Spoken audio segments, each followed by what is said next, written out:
Alright there guys, so thought I'd just make a quick video about my bike. Quite a few people have asked you about it. So this here is a specialised lay. So I got this for about £600, which is about $1,000 US. It's the cheapest road bike that I could get in the specialised lay range, and it's pretty good. So I got this in about February or March of last year. It's the first bike, road bike I've ever owned, and I've probably done about 2,000 miles on it altogether, and I've actually had quite a lot out of it. So I made quite a few changes.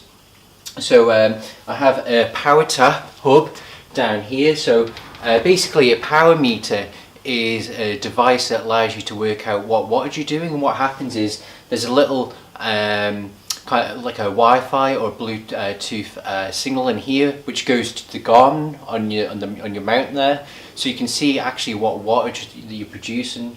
In addition to that, I've also got a mountain bike cranks on it. So what I did is, because I live in the Isle of Man where it's quite hilly, you're either going up a hill or down a hill pretty much, and I was getting to the stage where I was going up some hills like 14% gradients, and it was about 40%, sorry, a cadence of about 40, which is too low. So cadence basically means revolutions per minute. So rather than doing something reasonable like 80 or plus, which causes less stress on the knees, I was doing about 40 up some hills. So what I did is I actually got a smaller tooth crank, and basically the larger the crank is in size at the front here, the harder it is, and the smaller it is, the easier it becomes. So if you lived in somewhere really flat like Florida or Kansas, you wouldn't need something like this. But if you live somewhere hilly like where I do, the Isle of Man, or if you live somewhere in Thailand or perhaps somewhere in California with lots of climbs, then a mountain bike crank is quite good.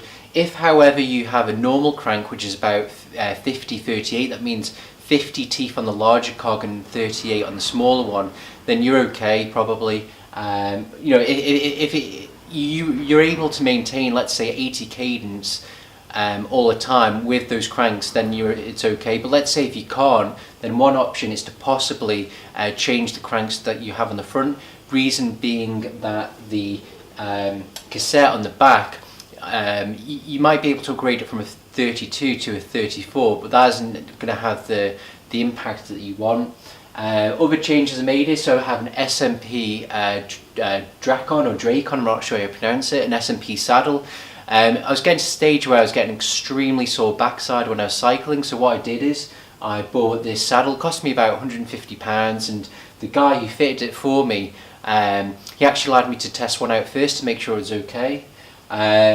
In addition to that, I've also had a bike fit. So during ride I recommended that I get a bike fit, and that's what I did. And as soon as I got a bike fit, it actually solved a lot of problems I was having, because I was getting pains in the arches of my feet. I was also getting I think pain in my lower back and in my arms, and my entire setup was way off. My saddle was too far forward, and my saddle wasn't high enough, and my knees weren't lined up with the pedals properly. Other changes I've made is that, I don't know how well you can see it, but I have a little cycling mirror. So this basically means that I can see anyone who comes up behind me on the road. So all I do is I look down and I can see into this little mirror here any cars that come up behind me.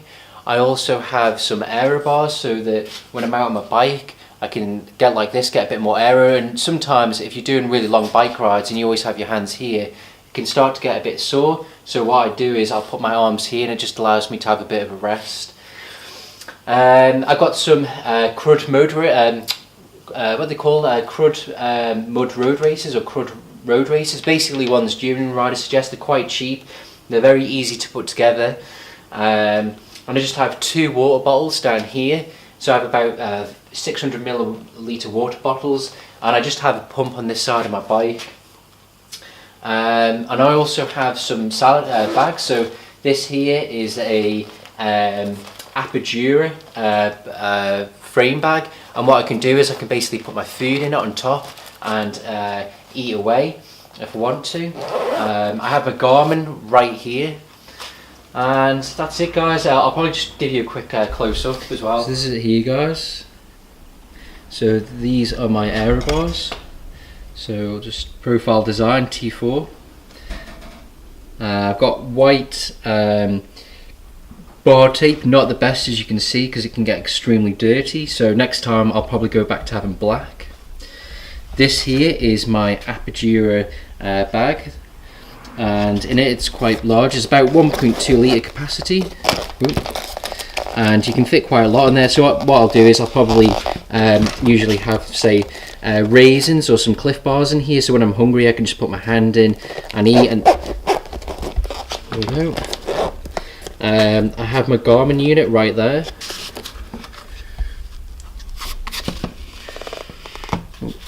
Sorry, bike's about to fall over.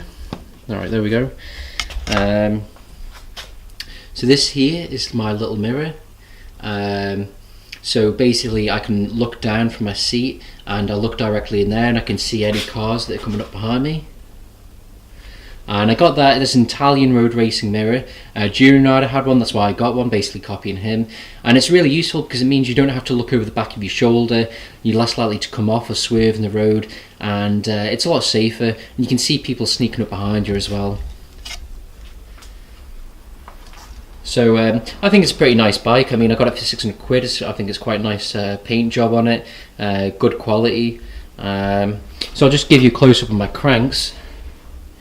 So these here are Shimano Dior XT mountain bike cranks. So basically here, this cog has 40 teeth, and there's an inner one here that has 28 teeth.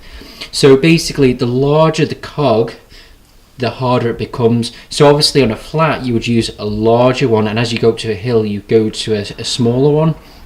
So your goal when cycling is always to have a minimum cadence of about 80, ideally 90 is what you would have.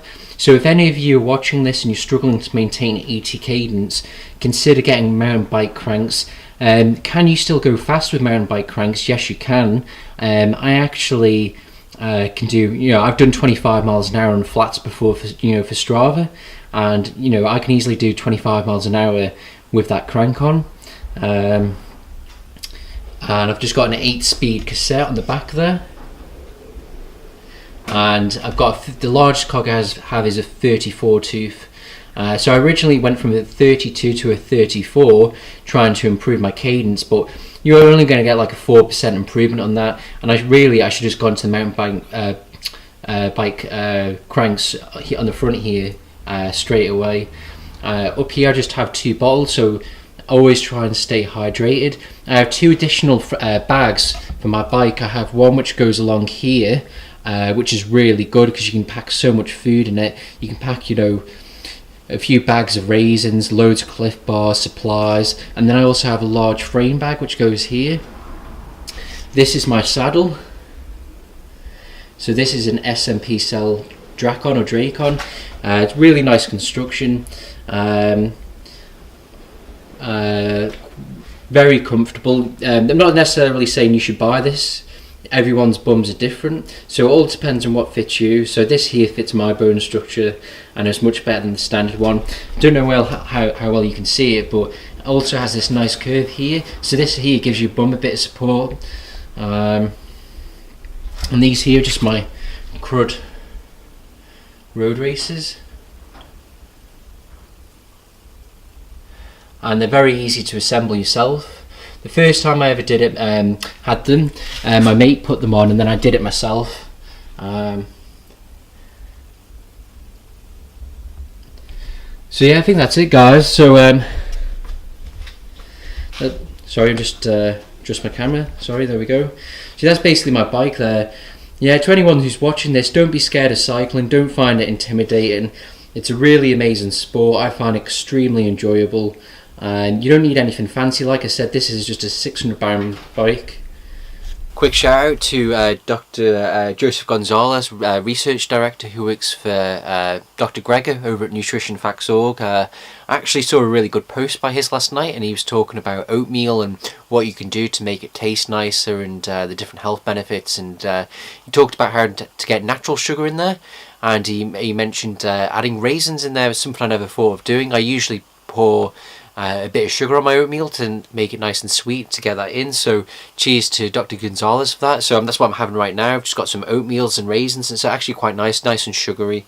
So just to add on to that video, guys, before just sit down for a few minutes and just chat about some cycling stuff. So like I said, I hope that those quick videos I did were useful. Sorry if they were a bit the quality wasn't the best, because I'm still getting used to recording. My lens is actually a manual lens, not an automatic one, so I have to adjust it myself. Anyway, so like I said, cycling wise, you don't need a big fancy bike. You can get the cheapest road bike in the range. It could be that you already have one, but it's a mountain bike, in which case you can use that on the roads. It'll just be a bit heavier to pedal. You don't need anything fancy with electronic gears or disc brakes. Julian Ryder always says, if someone beats you on a £10,000 bike, it isn't because they have a £10,000 bike. It's just because they're better than you. So don't think that you need a power meter or you need a Garmin.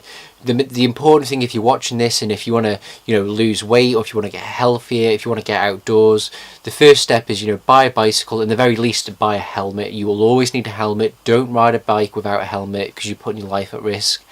And that said, though, the Garmin and the power meter is very useful if you can afford it. So the Garmin, you can track all of your bike rides that you do. You can see your speed, your elevation. You can upload it to Strava. Strava is basically Facebook for cyclists. It's really good.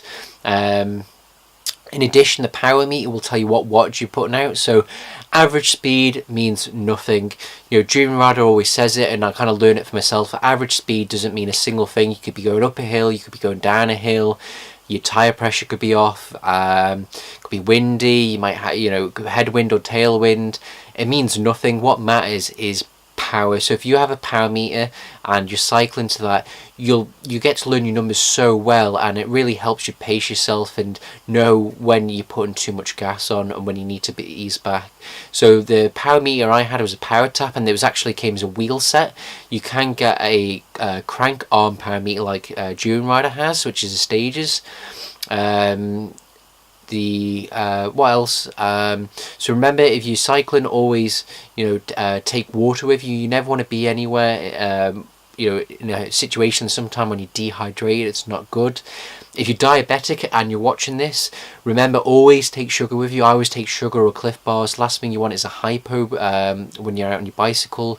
In terms of cycling clothing, so when I started off, I didn't actually have any fancy clothing, but it does help. So when I started riding in January of this year, and I got my bike this February. But when I started riding, I was riding around like a Star Wars t-shirt and some Nike running shorts, which isn't the best. It was freezing. So definitely, if you can afford it, invest in some padded cycling shorts. Help your bum out.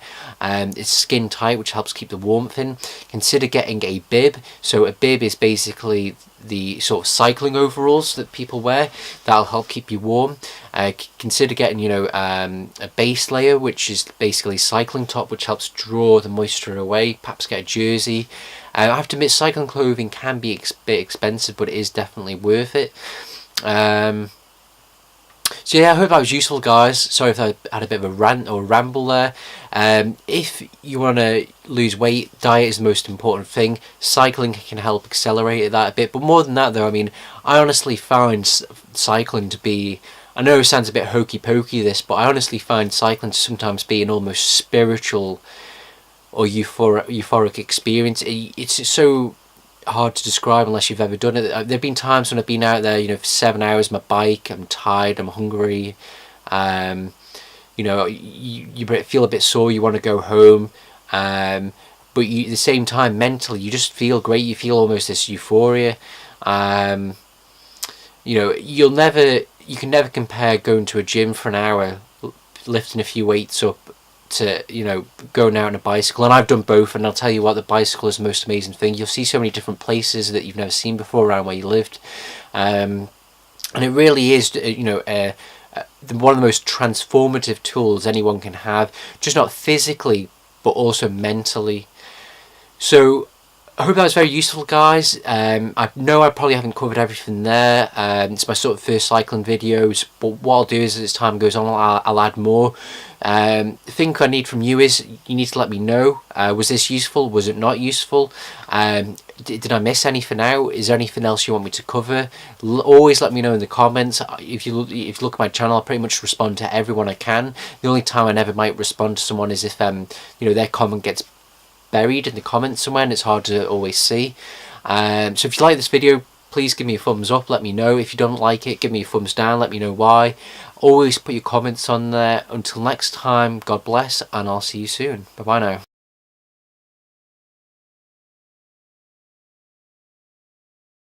Here, so basically a power meter is a device that allows you to work out what wattage you're doing, and what happens is there's a little kind of like a Wi-Fi or Bluetooth signal in here, which goes to the Garmin on your mount there, so you can see actually what wattage that you're producing.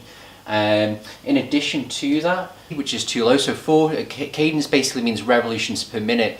So rather than doing something reasonable like 80 or plus, which causes less stress on the knees, I was doing about 40 up some hills. So what I did is I actually got a smaller tooth crank, and basically the larger the crank is in size at the front here, in the specialized Allay range, and it's pretty good. So I got this in about February or March of last year. It's the first road bike I've ever owned, and I've probably done about 2,000 miles on it altogether, and I've actually had quite a lot out of it. So made quite a few changes. So I have a power tap hub down here. Alright there guys, so thought I'd just make a quick video about my bike. Quite a few people have asked you about it. So this here is a specialised Allay. So I got this for about £600, which is about $1,000 US.